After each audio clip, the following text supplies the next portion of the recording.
How to activate Virgin Money credit cards online.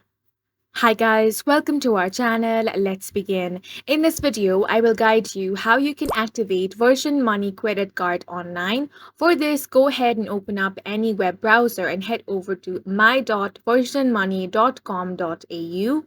Once you're on this page, you have the login portal on the left hand side. If you want to log into your account, you can enter your user ID, then enter your password, and now click on the sign on option.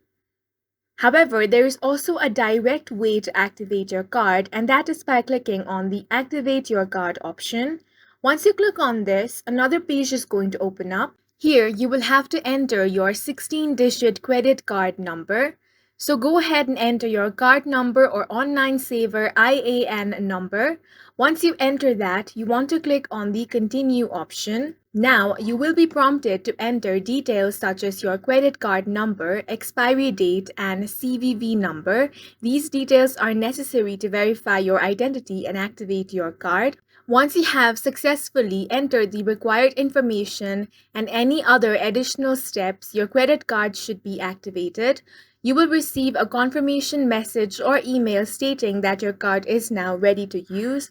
And that's it for this video. If you found it helpful, please make sure to hit the like button and subscribe for more videos like this.